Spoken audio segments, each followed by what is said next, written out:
It's almost like they're like when you're saying that, I'm thinking like, it's like they're my vulnerability. Mm-hmm. They're the only thing that can be taken away from me that I would care about. Right. You know? Right. Where I think like, I hate like talking and feeling like you're like bragging, you know? But I feel like I've made it through my life with people leaving and people saying that they've never been proud of you, and people, you know, I've had that happen, and I've just gotten through it. Yeah. This is something where like those dogs are my everything. Yeah. And a lot of people don't get it, and that's totally normal. Yeah. But I just feel like it's my trigger point.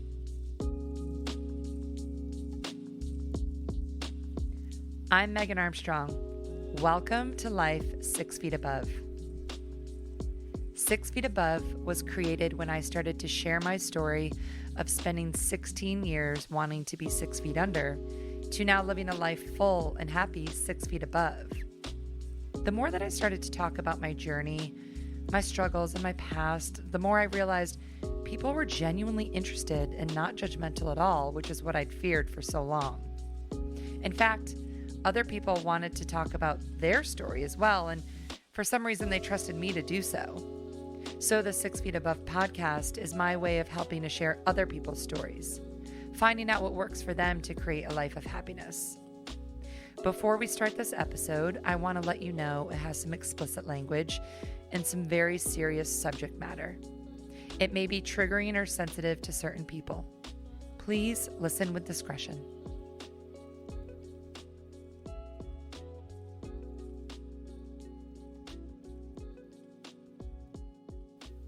This is Gretchen's story. Welcome back to the 6 Feet Above podcast. We are in season 3, episode 24, and I am so freaking excited because we're adding video and we are now on YouTube. And I am sitting across from Gretchen Clark, and I have, I can't even remember when we met. I think probably 4 or 5 years ago. Yeah. Better known as GB Clark, right? Yeah. What is I don't know if people know my name. What does B stand for? Brewer. Brewer. It's my middle name. Is that a maiden name from your mom or Yep, something? It is. Yes. All right. Well, welcome to the show. Thank you. Thank you for being the first guinea pig with the video as well. And is this your first podcast? It is. Are you nervous? My feet are sweating a little bit. Are they? Yeah. Okay, good. I'm always sweating, but extra sweaty today. Yeah. Well, granted, it's like 80 degrees out in the middle of February still. True. So there's that. It's very confusing. So you're one of those people that I know of, and I've never gotten to really know. But over 2020, we started following each other on Instagram years ago when I met you at Sculpt House and, just in the local community. You are one of those people that I followed in 2020 that in a shitstorm of a year, really made it a success. And I'm sure it wasn't easy, but you somehow found a way to turn a terrible year into basically what your purpose is. And you were able to quit your job, which is kind of incredible. So props to you for that. Props to you for being inspirational. I think we can either take bad situations and use them as an excuse for a long time, or we can use them as a way to light a fucking fire under our ass. And you're a living, breathing example of that. So thank you for just being a strong female in the community. Yeah. For saying that. Yeah. So tell me where you are from originally. I'm actually from Vermont. Okay. A lot of people don't even know that that's a state. I was going to say. They're like, is that a city? That was me with Nebraska. My cousin married a guy from Nebraska. I'm like, what city is that in? He's like, Meg, that's a state. I'm like, oh, okay, yeah. Yeah, okay. I say New England sometimes, and people are like, oh, you're from England? Yeah. I'm like, no, I'm not, but whatever. So I'm from Vermont. Okay, Vermont. For some reason, I thought you're from Maine. Well, I lived in Vermont until I was like 12, I think, and then moved to New Hampshire. Got it. So, which is very close to Maine. Yeah. So pretty much the same thing. Pretty much the same. They're all the same. Yeah. And how did you end up in Atlanta? So My first year of college, I went to Keene State, Okay. which is in New Hampshire. Yeah.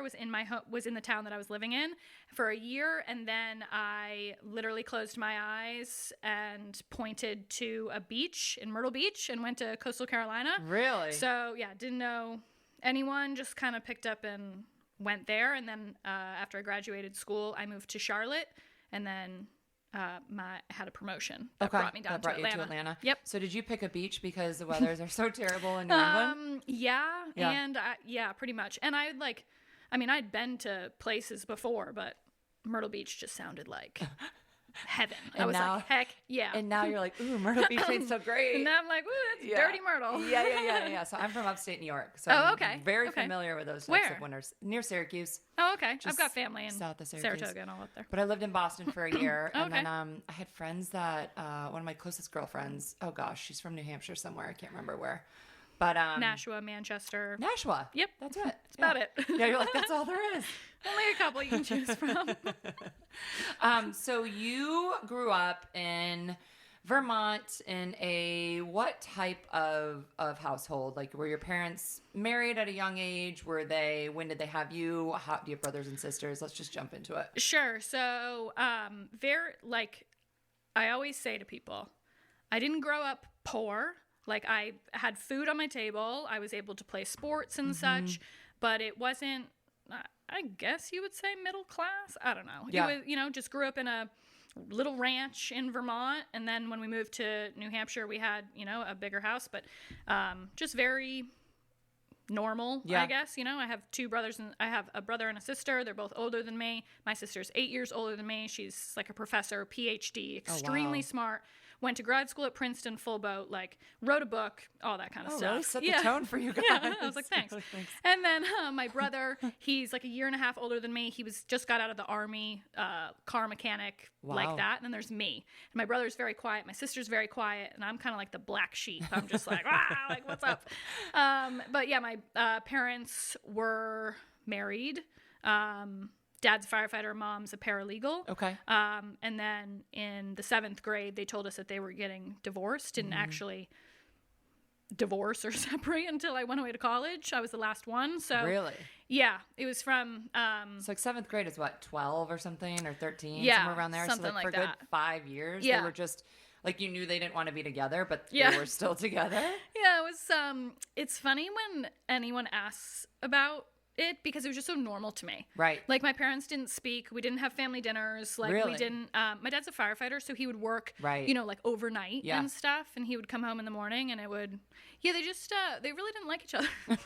Well, at this point, your sister was already out of the house, right? Yep, she's at college. My brother's at, mechanic... Well, not in the 7th grade. Yeah. I don't know. I'm not good at math. He was somewhere 8th, 9th He was grade, somewhere. something like that. Yeah. But your sister was out of the house, yeah. so you didn't have that. Yep. So what, how did...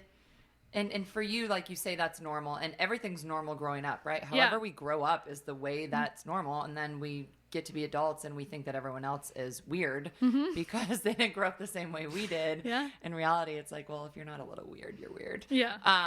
So what dynamic did you have with your brother? Because he's kind of the only one in your house. Your parents aren't speaking. So what was your dynamic with your brother, with your mother, and then with your dad? Yeah. So... My brother, my brother's hilarious, but he's very quiet. Like, if you're in a room with him, he'll say like a couple words and they're always really funny. He's very shy. Yeah. But he was my big brother, right? So, and we were so close in age. So I think there was a little bit of like, oh, I like fucking hate you, but like I'm gonna protect you and I'll like beat anyone's ass who like touches you, sort of thing. Like my high school boyfriend cheated on me, and that didn't go well. But so there's like there's that dynamic. Like I know he's my big brother; he would run through a brick wall for me, and same. But there's like we were so close in age, and it wasn't a weird dynamic. It's just like. A protection sort of thing? Yeah, but like without it being said. Right. There's no like, I love you, I will go through the ends of the earth with you. It was just kind of like known. So did you ever have any like emotion in the house? It sounds like your parents weren't really, talking or loving each other. I think we learn a lot from what our parents do, whether they're with a spouse or whether they're just around their friends.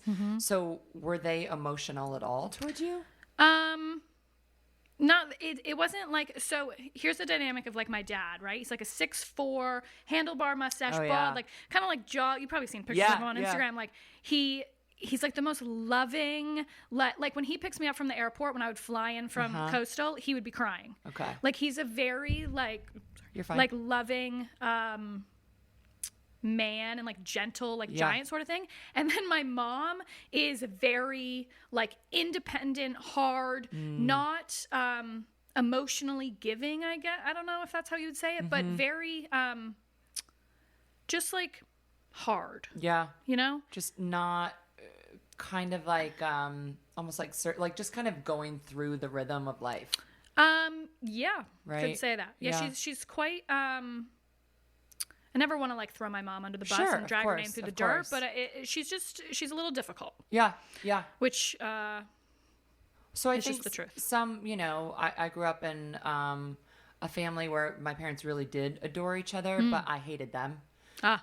So I think it can, you know, kind of go both ways. Even if your mother is very maternal, you can still really not want to be around her and really dislike her. So, you know, you didn't have the best example of motherly love growing up. Sure. But she was still there. Yeah. She was still there. She would drive me to all my soccer practices. Right. She would give up her weekends to be with, you know, to be doing all of that. My dad was working, so my mom was way more involved in like I played soccer my whole life. I played on all these club teams and everything.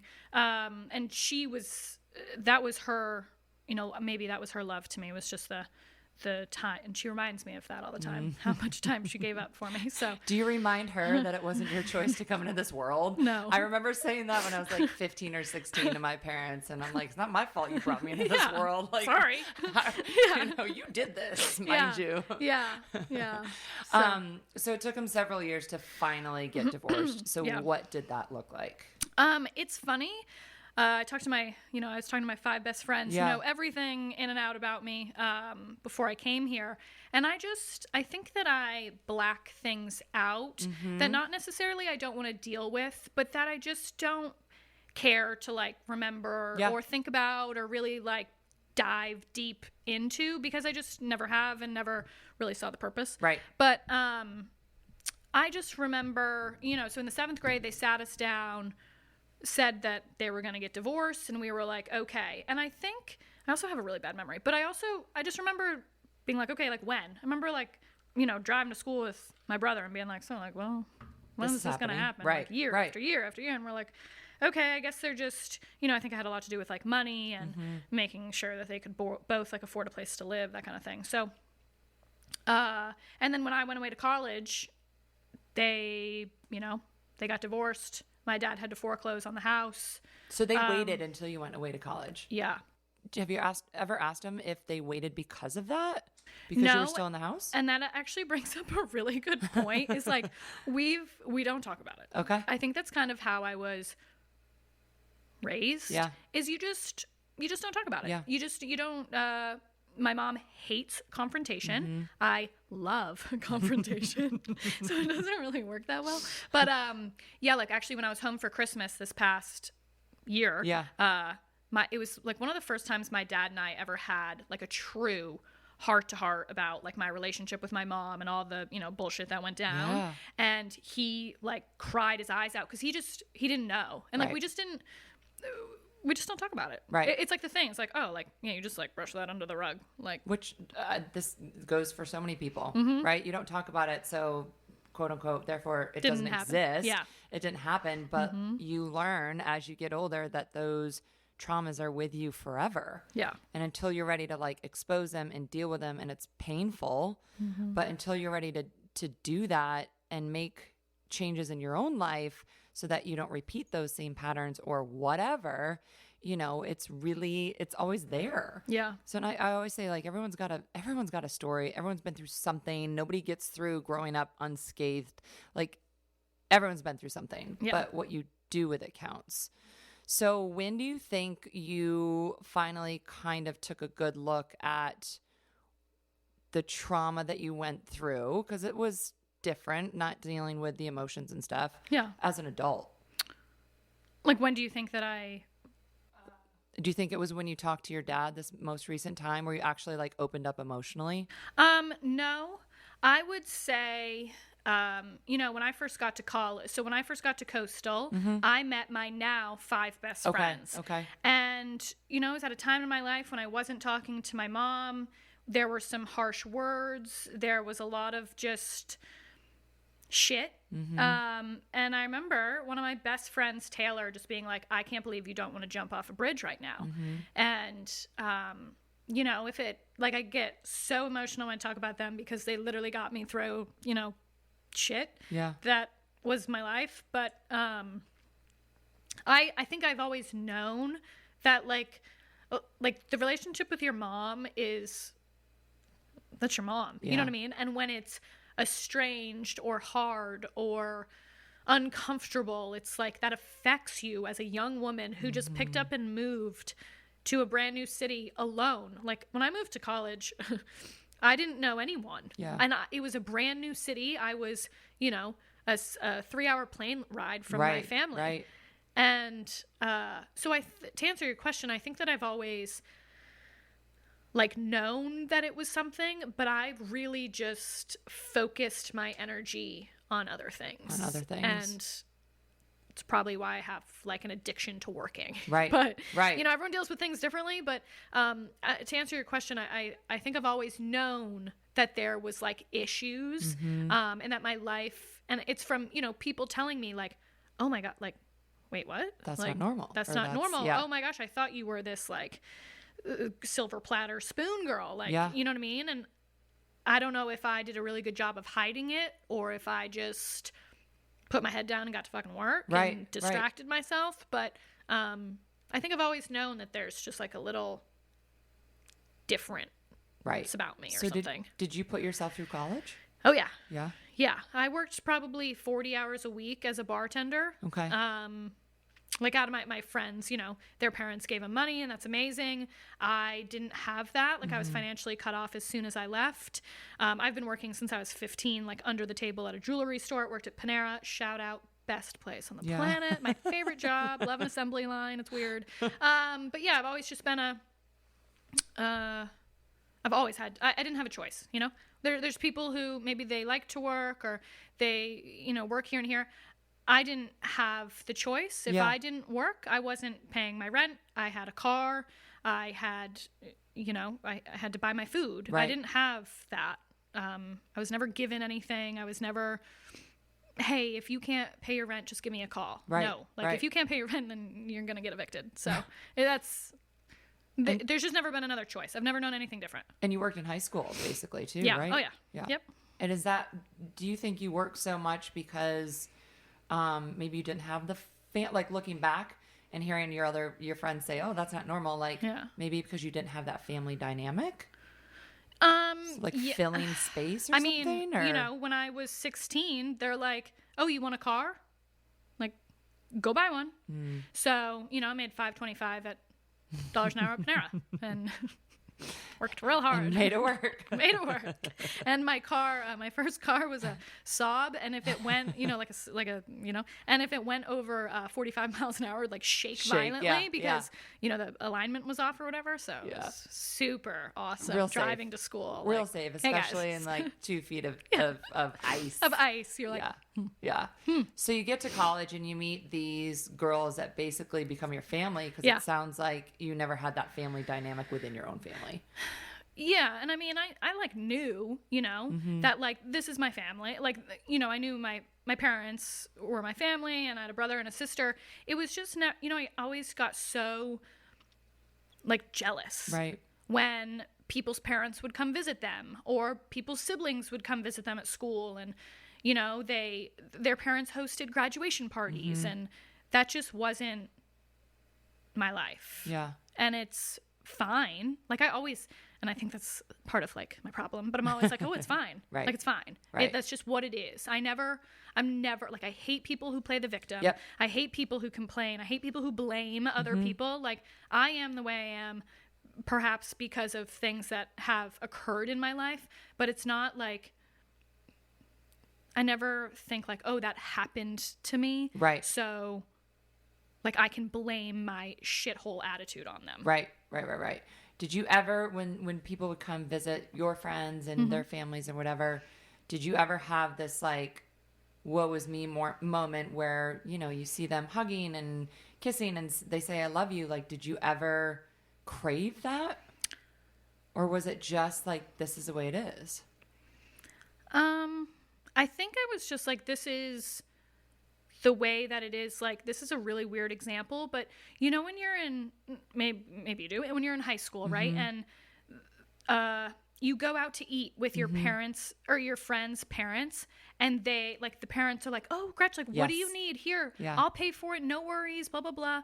Like, my parents never took my friends out to dinner. Right. Like, it wasn't that, like, we didn't have people at our house. Like, we didn't have... You wouldn't host sleepovers and stuff? No, okay. I remember I did once, and my black lab got hit by a car, and it was, like, the worst fucking thing that happened in my life. It was, oh, my God. So maybe that, like, tainted it. But, geez. Yeah, it just wasn't... like you're saying, I don't really know if I knew that something was off or just different, but it was just very, like, meh. Yeah. You know? Yeah, I do. And it's kind of like, again, we talked about this before. It's like growing up, whatever you go through, that's your normal. That's your normal. But you realize later in life, like, oh, maybe it wasn't so normal. Maybe I need to like, sorry, that ice is totally melted. Oh, okay. So not only did we add YouTube to this season, but everyone gets a cocktail. So I'm like, I basically need a green room too. Like, when is that going to happen? Or like, it'd be cool if we could like record at like a bar once Literally, or something. right? Like, be in public. Yeah, exactly. So you're at Coastal. You've got these 5 best girlfriends. You are hustling. You're working. What did you go to school for? What was your degree in? Business marketing. Okay. Yeah, right. didn't do that well. Not a schoolgirl. Not a. You know, dressed up as one for. Where's Brittany? For Halloween. Where's Brittany? Free Brittany. Hashtag free Brittany. Seriously. What? So you're great at podcast. Maybe the drink was a bad idea. No, Yeah. I'm just kidding.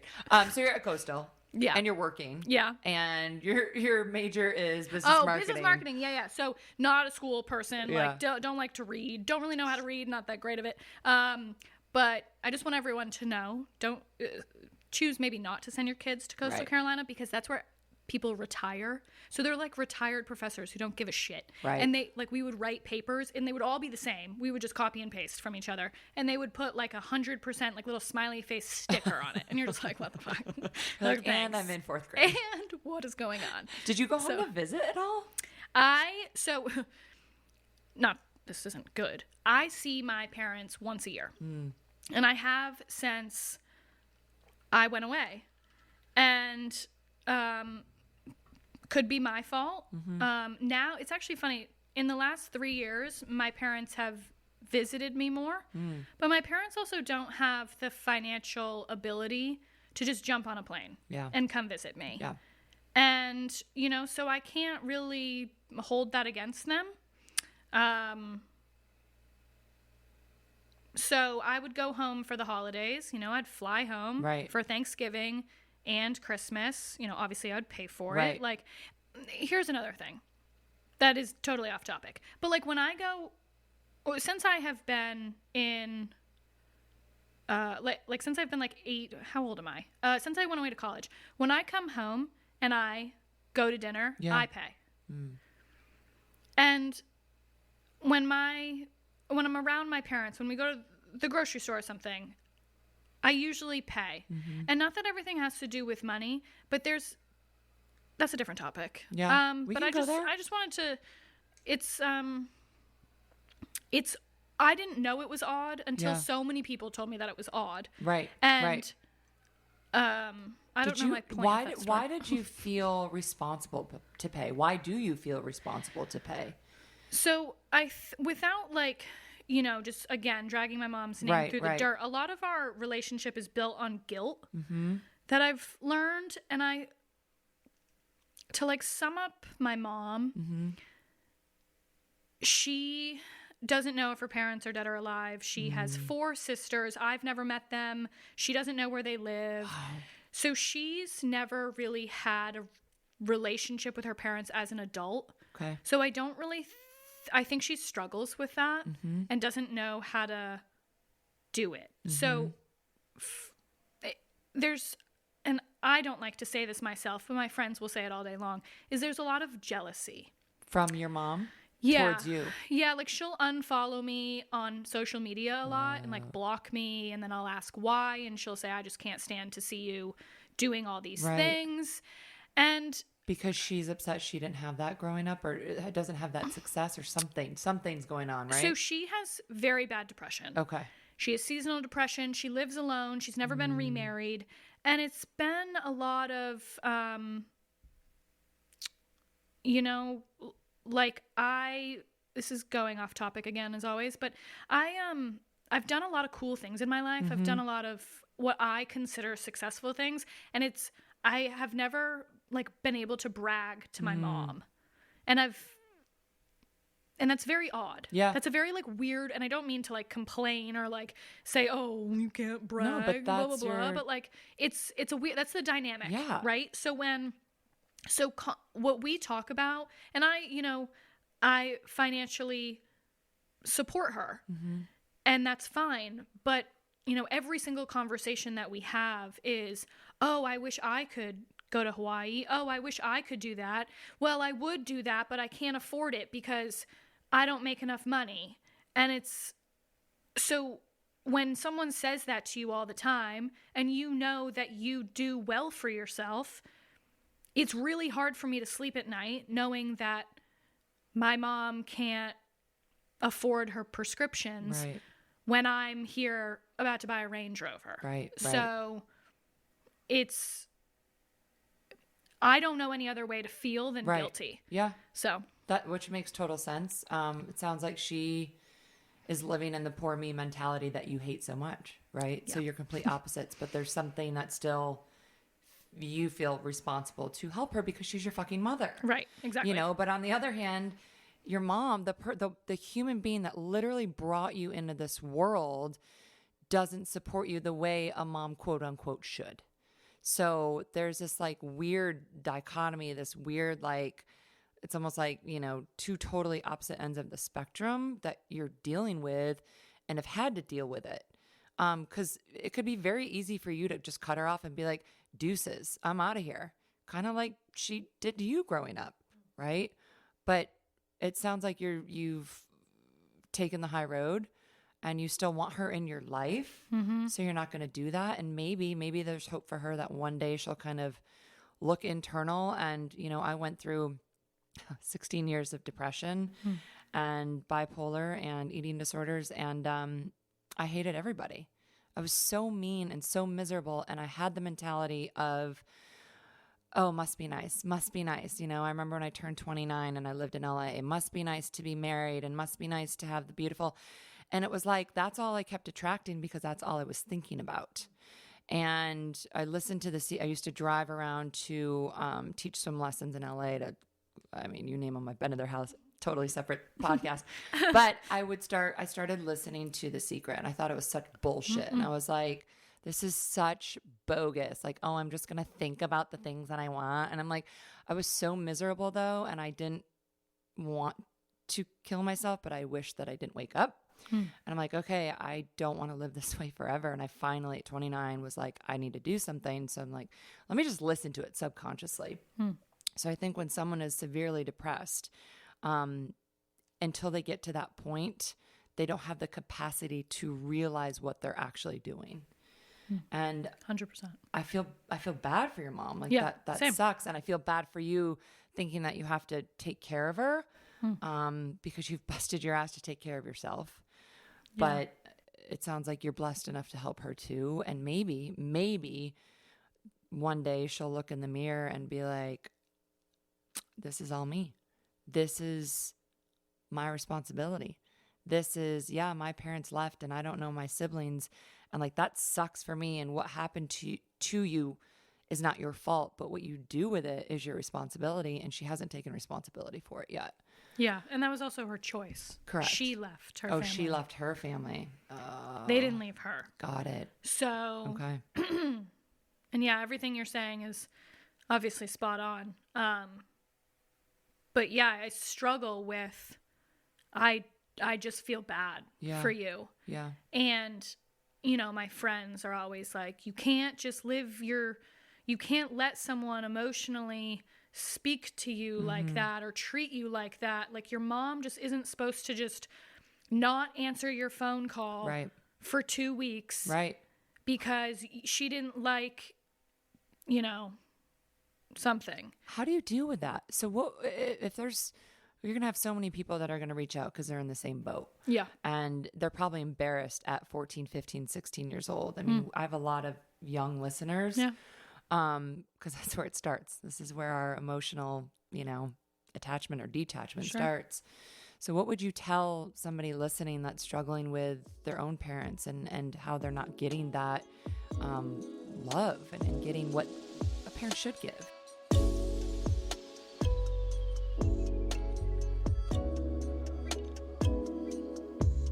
It's difficult if you know that it's wrong. I wouldn't ever say like, oh, my upbringing was hard or that, because it's all that I know. But then when you go and you talk to someone else, and then you talk to someone else, and you realize that you're just kind of like the outlier, it's very isolating. Like a lot of people will say, oh, I feel so bad for you. How do you do that? Like, and it's great to feel that maybe connection, but then you go and you live your life, you just move, you move on and you have to deal with it. And these people aren't dealing with it. They don't know. And I would, if I could give any advice, I don't know if I did it right, but at the end of the day, they are your parents and they deserve, they did a lot for you. I'm sure. Maybe they didn't, maybe they did, but they deserve love from you, but you don't need to change yourself or change your life for that person. They are your parent. They brought you into this world, right? But it's your life and it's your choices, and you can be whoever you choose to be. I'm very big on like, you don't have to repeat the cycle. Yeah. Right? Yeah. So like I think about my mom leaving her family, and I'm petrified to have children of my own because I'm like, maybe that's in me. Like I see a little bit of myself in her where like if someone screws me over, I have zero problem cutting them off. Yeah. I don't like, I'm sure you saw publicly when I went through that breakup, Yeah. I gave zero fucks. If you do me wrong, I truly don't care. And people ask me all the time, how are you so unemotional about it? How are you so like, and I learned this, I guess, from my mom. You can just cut people off. You don't have to speak to anyone. Right. And is that good? Is that bad? I don't know. It's helped me in a lot of shitty situations. Yeah. Just, I can very easily separate emotion from fact. Fact, yeah. So I don't know if that gives any like advice or anything to someone going through it. I would just say like to always remember that it's your life. Like at the end of the day, maybe this is wrong, you got to take care of yourself. You got to figure out how you're going to succeed in life, whatever that vision of success means for 100%. you, because no one is going to do shit for you. And if you don't have supportive parents, not that I didn't have supportive parents, but if you've got some weird dynamic there, like I didn't sit once and cry about it. Not that I didn't sit once and cry about it. I had to have people tell me, whoa, why are you not, you don't want to jump off a bridge? Like, wait, why, what? I didn't once think about it. I just kept moving. Don't know if that's the best advice because I'm 30 years old and still a little fucked up about it. But we all are still fucked up. You're not the only one. You're not the only one. But I think the point is that your life is your life. And this is a really morbid thought, but I think about it all the time. I'm like, you come into this world alone, you're going out alone. And if you're not happy with who you are, if you can't look in the mirror at the end of the day and be like, I liked today. Today was a good day. And that doesn't happen every day, granted. But I lived so many years not feeling that way, that if you can't say that, if you can't do that, then you need to start doing all the work. Like a guy's not going to make you happy. A job is not going to make you happy. Winning, $200 million is not going to make you happy. Like all of that means nothing. And that was the biggest draw I had to you last year. I made a list of people that I want to interview in my life, and you were on the list because I saw you go from like 1,100 followers to, I don't even know where you are now. It doesn't matter. That part didn't matter. What mattered to me is I felt like there was this tough girl exterior, and you went through something pretty traumatic. I mean, literally not having a mother be a mother is a big fucking deal. But you made it work, and you're making it work, but you're also dealing with the ramifications still.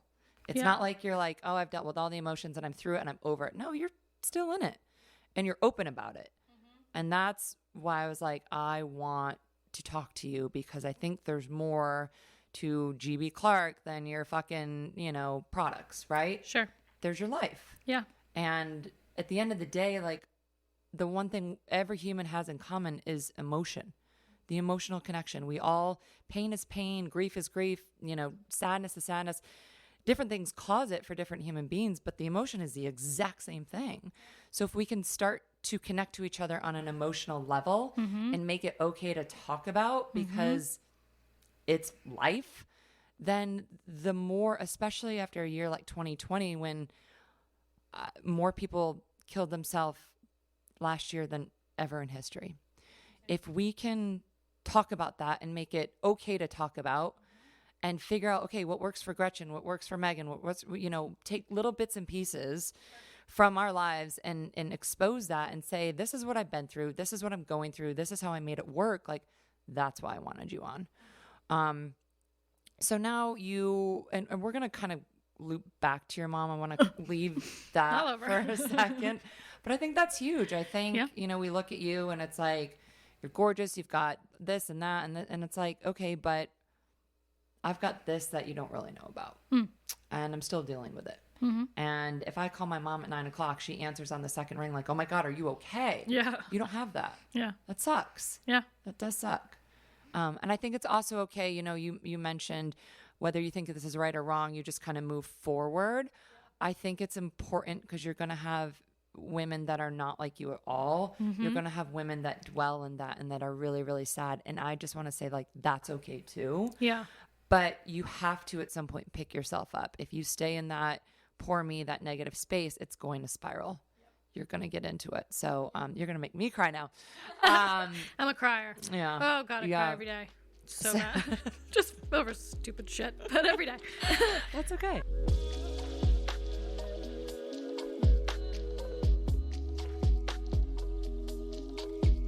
Let's fast forward. So you graduate college. You did graduate, did you? Yep, I did. Barely. You graduate college, and how did you end up in Atlanta again? So my last semester, I studied abroad in Australia. Okay, that's right. And when I was in Australia, I got hospitalized because the food over here is shit, and the food in Australia is like very natural. So I had like a stomach ulcer sort of situation. So when they hospitalize you in Australia and they see that you're an American, they just, kill your wallet. Yeah. So it was like $6-7 grand. And that's about all that I had left, like in my life savings. And I am someone who all that you have is your life savings. I don't have some, extra thing. So anyway, I came back to America with $13 in my bank account. And thank God I had a boyfriend at the time, because I moved in with him in Charlotte. Okay. And I just started interviewing, got declined 50 million times, and then finally, got a job where I was for 5 years. Okay. But in sales. And then they just promoted me to come open up the Atlanta office. Okay. So that's how I got here. What kind of sales were you in? Staffing and recruiting. Got it. Grind. Grit. Oh my God. See, this 17-hour days. Really? Oh God, it was amazing. I know nothing about it. Are you at a desk all day? No. Okay. You're out and about? So you start as a recruiter, so you're talking to like clients on the phone, like software developers, Android developers. Got it. And then I wanted to be an outside sales. So I'm out meeting with like CEOs, VPs of Bank of America, of Wells Fargo, all these like super smart people. I'm dumb as rocks, but I'm super street smart. Yeah. And I can I think I'm a good like convincer. I can sell something. Clearly. Yeah. So I'm just like, what's up? And it's grit. Grind, yeah. And people just say no, like people laugh in your face all day long. You're like, sweet, bye. Did you just get a high from that job? Oh my gosh, high! Like I get like pumped talking about it. Like I was in that office at 7 a.m. and then you take clients out to dinner or to baseball games. You're trying to get them like earn their business, right? So anyway, then they promoted me to come open up the office in Atlanta. So I came down here and I was a sales manager. How long have you been here then? Like 4 years? 5 years? You're 30. Are you 30? Yep. You just had your 30th, right? Yep. So you graduated. I moved here in 2016. Okay. So at the end of 4 years. 2016 was such a good year. I don't know. It? I always remember 2016. Yeah. It's like when I got the Sculpt House job. Yeah. That's when I got Moose. Really? Yep. It is a good year. That's when I got Nola. Okay, so you moved to Atlanta. Did you know anyone? Were any of your friends from college here? Or just... Nope. I moved with my ex. Okay. He moved down here with me. And then I brought my team down here. Okay. Like I built, a really small team to come down to Atlanta with me. So I knew them and then hired, from there. Got it. And then that's the job you had leading up until last year, correct? No. So I did staffing and recruiting for 5 years. Okay. You get burnout real quick, right? So I quit and went to ADP for a year. It was a really dumb decision, as in, well, it wasn't dumb. It turned out to be perfect and everything's meant to be and whatever. Sure. It was a stupid financial decision. I was sitting real pretty. And then I wanted to get back into sales. I didn't want to be a sales manager anymore. It was draining. And then, I did that. And then I started my Instagram at the same time. Sorry. And then that just blew up and I tripled my income from ADP. So I was like, peace, dude. Wow. Out. Wow. So. Okay. So your Instagram blows up. You're at ADP. And then 2020 hits. Actually, so I started my Instagram in February, Valentine's Day of 2020. Really? So then it was not started my Instagram. Well, I did my first makeup tutorial. Yeah. On Valentine's Day night when I was going out with my girlfriend. Were you single? Okay. I was single. So single. Yeah. And then literally 3 weeks later, the pandemic. Right. It was amazing. And then I didn't quit ADP until September. Okay. So I did it for a long time, both. Okay. So for those of you that don't know, I'll try to, I'm going to let you tell, you can say what you are. She's a fucking influencer. I hate that word so much. Me too. Sorry. No offense. No, you're No, fine. I hate it. I'm listen, if you have one follower, you're an influencer. You're influential. 100%. We all are. If you walk down the street, you're an influencer. You just happen to make a decent living doing it. Yeah. And just get paid for it. Yeah. So tell us about last year. Hey, were you always into makeup and hair, all this? Well, not really hair so much. No, even though your hair's on point. My hair's fake. Jake Gold, thank you so much. Thank you so much. So I've always been into skincare. Okay. I just spit. I'm pretty sure. That's why we've got these little things. You're fine. I've always been into skincare. I've actually been somewhat blessed with good skin. Yeah. My mom has good skin, so hey, she did something right there. She did. Yeah. Thanks, Ma. So I've always been just intrigued about it. I love makeup. I've never been the best at it. I've never been the best at any of that kind of stuff. I just really love it. Okay. And so people would, ask me all the time. Yeah. What are you doing to your skin? What is that foundation? What is that? What is that? Yeah. So yeah. people ask about my clothes and stuff. I don't know any shit about fashion. I don't know anything about Vogue. I've never picked up a Vogue, but people just liked my shit. So I was like, I'm going to make some money off this. So then you just start posting stories. And then, I feel like when you started last year, you really were at 11 or 1,200 followers? It was 1,500. 1,500. Okay. Yeah. Okay. And my whole purpose behind it, honestly, was I saw all these motherfuckers, sorry to say that, and they were pushing Tula, and they were pushing Skinny Tea, and they were pushing all the same shit. And I was like, that is so, do people see through this? Do people actually buy Tula? What? And it was just a joke to me. And I was like, if she can do it, I'm going to do it. And I'm going to do something different. I'm just going to be honest about it. And I'm going to tell you all the shit that I don't like. Yeah. And people respected that. So anyway. Well, I think the biggest thing is we all know that bloggers and influencers, you get paid. You get paid to do it. Right? So of course you're going to say good things. So I like when you come on, you're like, this product's shit. And I'm like, okay, note to self. Yeah. But you're also funny. So you, I think the genuine, the authentic quality and that is more so than what you have to say about a product. Yeah, 100%. But last year, and okay, so that's what you do. That's not who you are. But last year, you kind of opened up a little bit about dealing with anxiety. Yeah. And I was like, well, that's interesting. I wonder where that comes from. And we talked a little bit about this before. I always like to do kind of a pre-interview just to make sure somebody's like ready to talk about it. Well, no, it's okay if you're not together. I just want to make sure like people aren't going to come on here and just like talk random shit and like say stories that aren't really true, you know, whatever. Yeah. But we talked a little bit about your anxiety and I'm like, do you know where that comes from? And you're like, I don't. And then we talked a little bit more and you're like, oh, I think you're spot on. Why don't you become a therapist? I'm like, fuck no, I'm not going back to school. Like, this is my degree right here. So have you thought any more about what we talked about and like whether that might be actual, you know, valid points? Yeah, I've definitely thought about it. I felt like it was so therapeutic. Like, I was like, oh, maybe I do need to talk about this with someone. Well, here you are. This is it. I'll pay you. I don't. Yeah, I mean, I just don't know. Not that I don't know where it comes from, but just, you know, the backstory that we talked about. Yep. When I was in I think it was like 7th or 8th grade, you know, after my parents said they were getting divorced, I went to the doctor. The doctor sits you down. They're like small talking bullshitting with you. Hey, how's it going? And I just start crying because I cry every day. And I'm like, oh, whatever.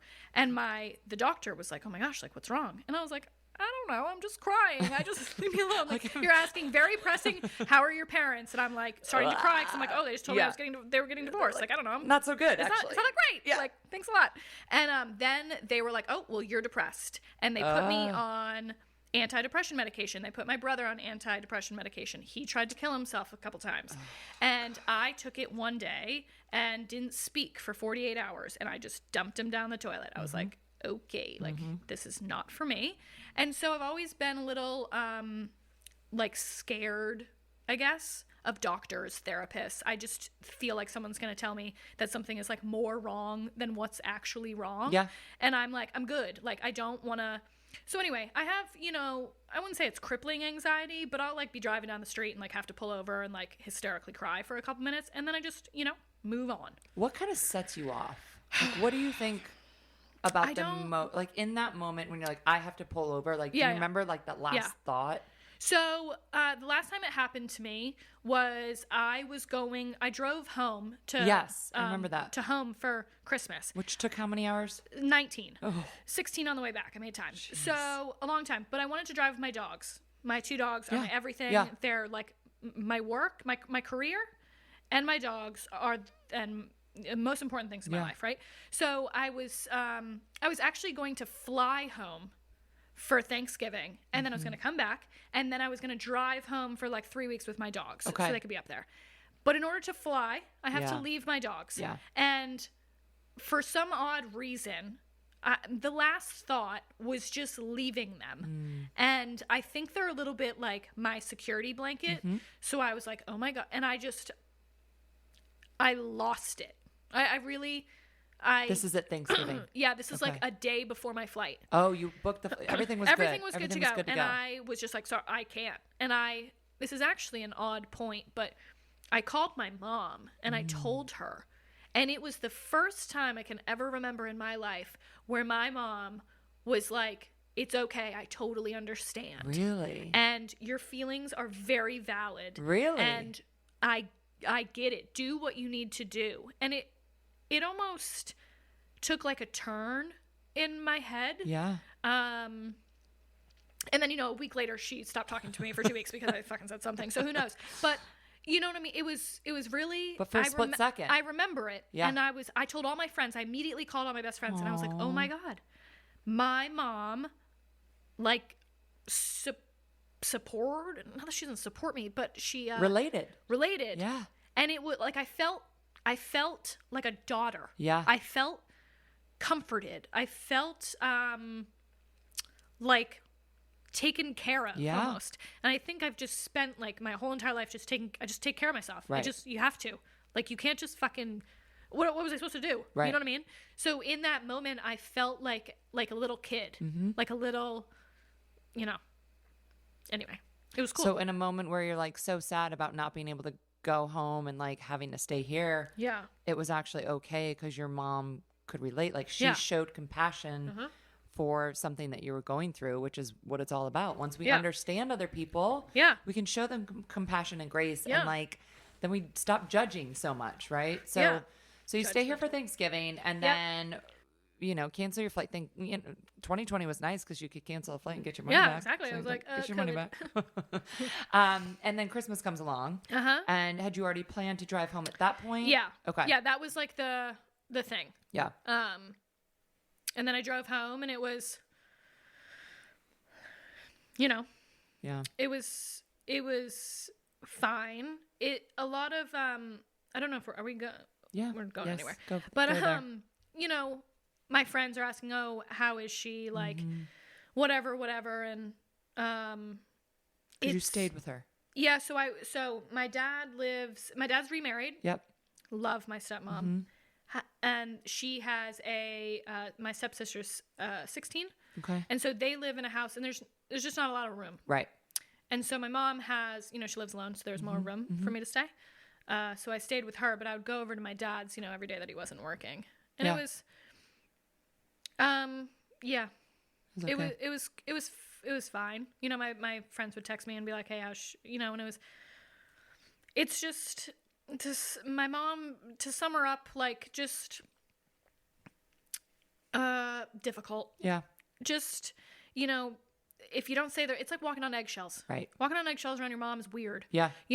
Trying to, I want to talk about my career. I want to talk about what's going on in my life, and she wants to talk about how she can't afford anything and how this, and it's very difficult to sit there and be like, oh, well, I just did this awesome thing in my career, and I just made this and this, and yeah. So there's nothing to talk about. I just make myself small, and that gives me anxiety, I think, to be a different person, just, I'm like, this isn't me. This isn't organic. This isn't, it's like forced. Yeah. Yeah.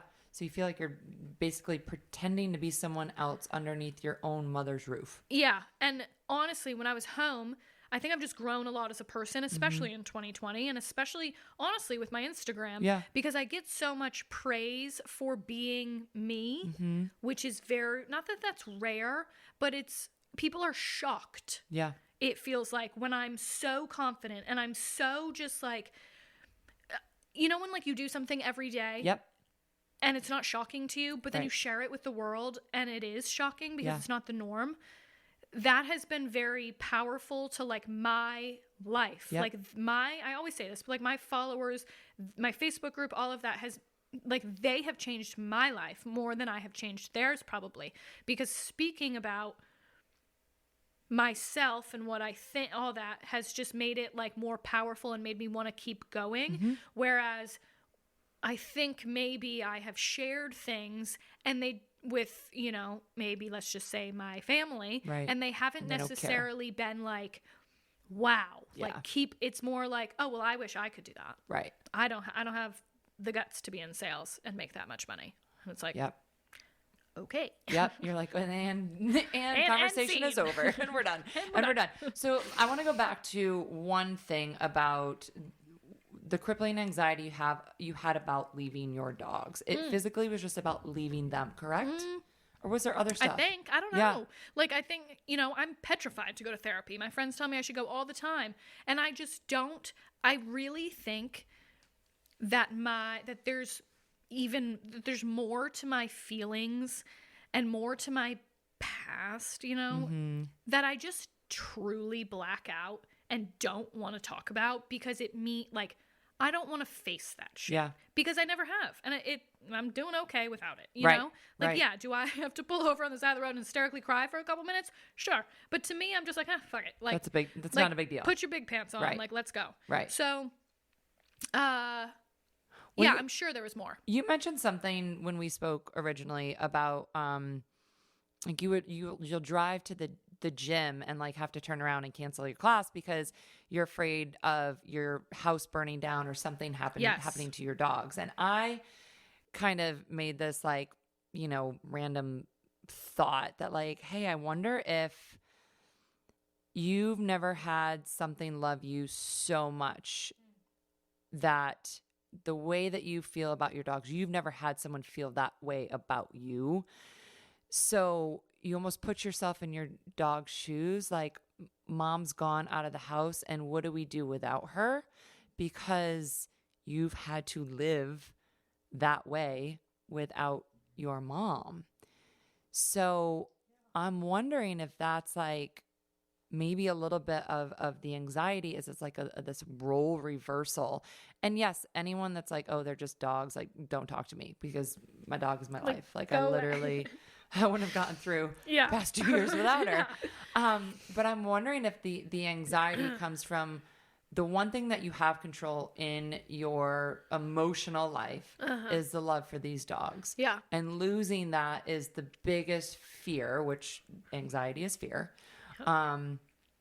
Losing them is like this crippling thought that, and you've never had to deal with it before because you always just push through, and it goes away. But these dogs are going to be with you for a very long time. Like that's not going to go away. Yeah. It's almost like they're like when you're saying that, I'm thinking like, it's like they're my vulnerability. Mm-hmm. They're the only thing that can be taken away from me that I would care about. Right. You know? Right. Where I think like, I hate like talking and feeling like you're like bragging, you know? But I feel like I've made it through my life with people leaving and people saying that they've never been proud of you and people, you know, I've had that happen and I've just gotten through it. Yeah. This is something where like those dogs are my everything. Yeah. And a lot of people don't get it and that's totally normal. Yeah. But I just feel like it's my trigger point. Yeah. And there's with if something, you know, you say you can like cut somebody out and leave them and it's not a big deal, but like with the dogs, like when they leave us, like that's it. That's final, right? Yeah. So it's such a final moment that it will probably happen. It will eventually, right? Never. But like they're going to be like 29, you know? Exactly. Like they're going to be pushing 30. Yeah. 30. Yeah. 30. So how like is that pretty much the only time that you feel that kind of anxious feeling is with the dogs? So no. Okay. Because I get random, like, I wouldn't call them a panic attack, but just like heart palpitations, tight chest, at night. At night. Yes. If I have to pull over. Yeah. That's almost always by my dogs. I'm like, holy fuck, I've got to turn around and go home. If you see Gretchen on the side of the road, you know it's just about the dogs. She's fine. She'll get through it. She's fine. She's got to go home.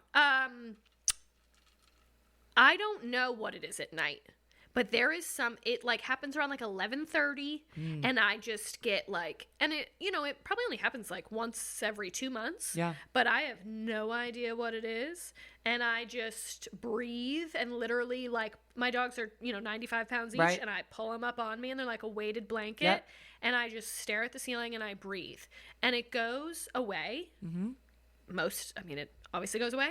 It doesn't stop hurting till it stops, or only hurts till it stops. But I don't know. I haven't yet figured out what that's triggered from because it's been at all different times. It actually happened the first night that my ex-boyfriend slept over at my house. So, should have seen a red flag there, but really didn't. Just my friends make fun of me for it all the time. I feel like I need to have you back for like the follow-up episode about all that. Jesus. Oh my gosh. Well, that's interesting, but I think being aware that it's happening and knowing like what you need to do is the most important thing. Yeah, totally. Like I know and I can feel it coming. Yeah. And I'm like, okay, here we go. Right. But you also aren't like, I think a lot of times when that sort of, because I've had anxiety and panic attacks and it's like you have to just prepare yourself for it and almost not like push it away. Like you have to let it happen. So I was saying this about the depression, like I will let myself cry and I'll give myself a time period and then I will move on That's a good tip. and find something else to do and physically change my environment, like literally get out of my room and go somewhere new. Yeah. So finding something to do, but also like being okay that you're going to go through some of this stuff. Yeah. Because I think we all want to fight these feelings and these emotions, which you can only fight them for so long. They're going to come up. They might not come up until you're in your 50s, and then you pass on this shit to your kids, and then here we go again. Sorry. The cycle continues. Yeah. But it sounds like just being aware that it's happening and knowing what you need to do to get through till midnight is a huge step. Yeah. And I'll get there. Yeah. I mean, I'll eventually. You're exploring. Yeah. Yeah. But you're also the type of person that's like go, go, go, go, go, and I'm not like a when something like really shitty happens in my life, I don't dwell. Again, when I tell someone else what happened, they're like, "Oh my God, are you kidding?" And I'm like, "What? It wasn't that bad. Who cares? Like, we'll just move on." So my anxiety is probably worse than what I think it is. But to me, I'm just like, like whatever. I'll get through it. Right. I'll just get up. Yeah. I think it's important too, like people go through, when I tell my story and like, I was so embarrassed at first because I've never been through anything like super traumatic. I had parents that loved me. We had decent money. Like no one did anything to me when I was a kid. Yeah. But here I was so awful for so many years. It's like, okay, it's going to happen. It's going to, and you don't know what's going to trigger it. And small little things that you've gone through as a kid, even though they're not like in my eyes, a big deal. Yeah. It's still a big deal. Yeah. It's still going to affect you. Like when I was hiring people for like a salesperson, my biggest thing was, hey, what have you been through in your life? And like, tell me about it. And then I would be like, and then I stopped myself because I was like, well, I haven't been through anything. Like, and I'm just a go-getter because I'm a go-getter. Like, I just have grit and grind because of that. And then all my friends would be like, hello? Like, open your eyes. But it's like subconsciously though, you were relating. I don't even think you knew about it. Yeah. It's so like, friggin' weird, man. Yeah. When you start being like, oh, like my friend Amanda, she's kind of like you. She's a very like therapeutic. She can like think shit. And she's like, Gretch, this is why you do. And I'm like, oh. Yeah. Like it is crazy when you start to like connect pieces. You're like, it's your subconscious doing this and this, and you're like, it really is. Oh, that like intuitiveness. You're like, could this be one? And you're like, yep, that's actually spot on. That's it. Yeah. So, what are your biggest goals for 2021?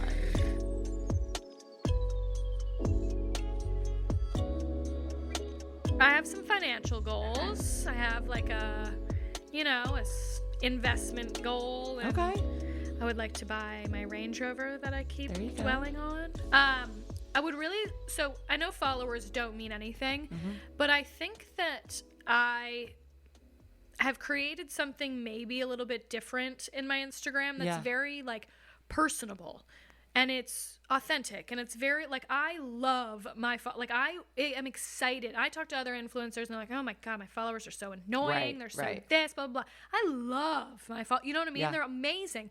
And so I would really love to grow that. I have on my vision board, like, 50,000. Yeah. That would be really exciting. But that's not like like you said, if you have one, you could impact someone with one follower 100%. Or 50. Yep. So that would be really cool. But I also have on my vision board to go to a therapist. Oh, so you do want to go to one. Well, it's been on I make a vision board every year, and it's been on one for 6 years. So, maybe we'll cross it off. Maybe we won't. Probably should. Here's the one thing I'll say about the therapy thing. Yeah. I think a lot of people are like, first of all, I think there's two things. Some people are like, oh, I'm going to go see my therapist. And it's like this thing that like, it's like the cool thing now. Yeah. Oh, it just annoys me. Yeah. But I will say, give it a second. Don't be afraid to see like 1 or 2 or 3 different people. It's a fucking process. It's annoying because you got to tell your story. You got to talk about it. But you will find somebody that you crave to go see eventually. So my fear is that I don't want to tell these people my story. Why?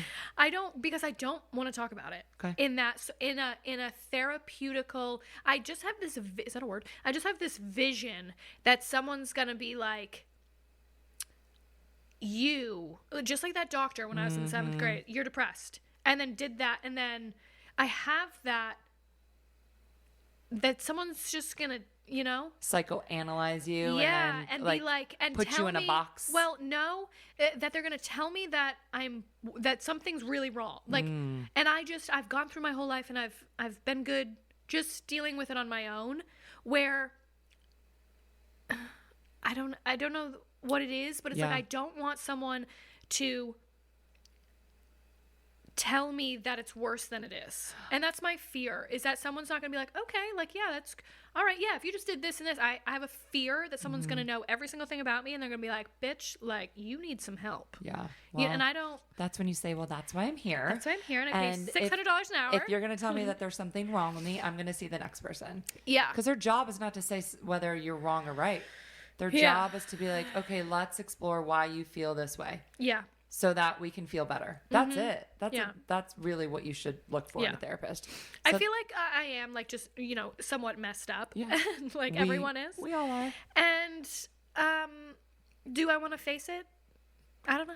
But I think you take care of yourself. It sounds like you have a really good support group. Yeah. Great group of friends. Yeah. I know that you work out a lot, which is huge for your mental health. Yes. What are some other things that are like Gretchen care? Yeah. So if I like go down a rabbit hole like I do every time during the holidays, I eat like a monster. The drinking, honestly, like if I'm drinking every day or I'm not, it doesn't. I'm like, I swear alcohol doesn't affect me like that. It's weird. But you don't drink like you said the other day. You don't drink like a bottle of wine a day. I just like alcohol, and I like to drink all day. I like Baileys in my coffee, like whatever. But if I eat really, like, I spiral in like it's like I don't sleep. Yep. So then I'm tired, I'm irritable, I'm anxious, I'm everything. But when I'm eating really clean, it's like in January, I did that reset. Yeah. I felt incredible. I didn't have any anxiety. I was just moving and grooving.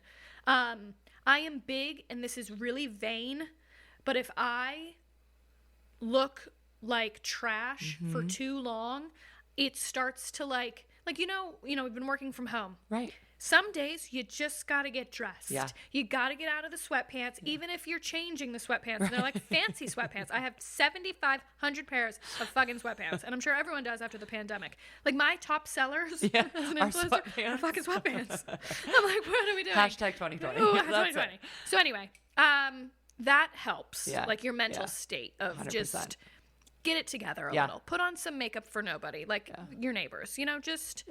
do it. I feel like when you're feeling your best, you also outwardly look your best. Sure. Again, in a yes, that sounds vain, but like I'm going through the same thing right now. I'm on day like 32 of not drinking. And I feel so fucking clear. I wake up before my alarm. Like I feel so good. Yeah. And like over the holidays, I get really depressed when I come back. Oh my God. I had the same... I bawled my eyes out the day when I walked in that door. I was like, I have zero purpose in life. Me too. I felt the same way. And like, I am really close to my parents, so leaving them is very difficult for me. Yeah. And I remember when you were doing the January thing, I'm like, I felt internally judging myself because I'm like, I should do that, but I wasn't ready. Yeah, and I was like, well, I waited until my birthday month and didn't drink on my birthday for the first time since I was like 15. Yeah, I don't know, So I think that's huge though. It's like what we're doing with our body, the people that we're surrounding ourselves with, what we're putting in our body. Yep. I call that my pyramid, and when one part of that triangle or one part of that pyramid collapses, everything collapses. So true. Wow. So when I was like 27, like I was, I don't know, 25 pounds lighter, and I looked the part, and I was in the lifeguard, swimsuit on the beaches of LA, but I was so miserable when I would go home alone that it didn't matter. Like your physical being means nothing without your mental health. So that's huge. Yeah. That's huge. And 100% about the mental thing. Like if you don't, people ask me, how are you so confident, blah, blah, blah. And I'm like, I just say that I am. Yeah. Like I, every day look in the mirror. I'm like, you're a badass bitch. Yeah. You can influence people's lives. You have purpose. Like you are meant to do something greater than even what you're doing right now. Like just go fucking do it. Yeah. And it's not easy. Like I don't wake up every day and I'm like, oh, I'm the shit. But I tell myself anyway. So that's very good for my anxiety. Yeah. Is like absolutely purpose. Like finding purpose. But also creating habits. Like you do this every day. You are manifesting every day, whether you truly believe it or not, just saying it over and over and over, eventually you will believe it and it will happen. Yep. But when you're in a really dark place, it's hard to like believe that will ever happen. That's when I like the whole secret thing. I practiced a little bit of it and things started happening. I'm like, holy fuck, this works. That's scary. Yeah. Because everything I've ever wanted could happen, which is also a terrifying thought. But I think just, the whole, I think you're spot on with everything. And I'm excited for you because I feel like you're just getting to that like stage, and there's something that you're gonna text me one day and be like, I found my therapist. Things are happening. This is happening. So you've got your professional goals, therapy goals for the year, maybe next year, whatever. What else? What else is on your list for this year? So Nu Skin. Yep. It's an skincare brand. I have a really large team on that, and I have some, pretty hefty goals just with that in general. Yeah. But I would like to, with Nu Skin, I want a free trip to Hawaii. There you go. I'm going to take my dad. Oh. So my dad, I know we didn't talk about my dad. My dad's the shit. Is he?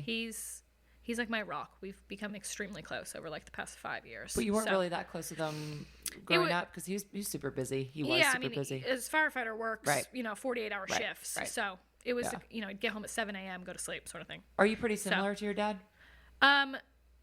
Kind of like the...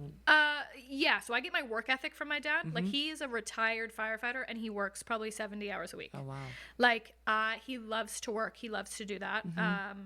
And I get my, like, soft. Like, I am exactly what you said. Hard-ass interior, and I am a puddle of mud on the inside. And that's him. And also, we both can't handle compliments. Like, when someone compliments me, I just start crying. Yeah. And he's the same way. Like, if and the words "I'm proud of you" are really triggering to me because of obvious. Yeah. So when Rewind my dad 45 minutes ago. Yeah.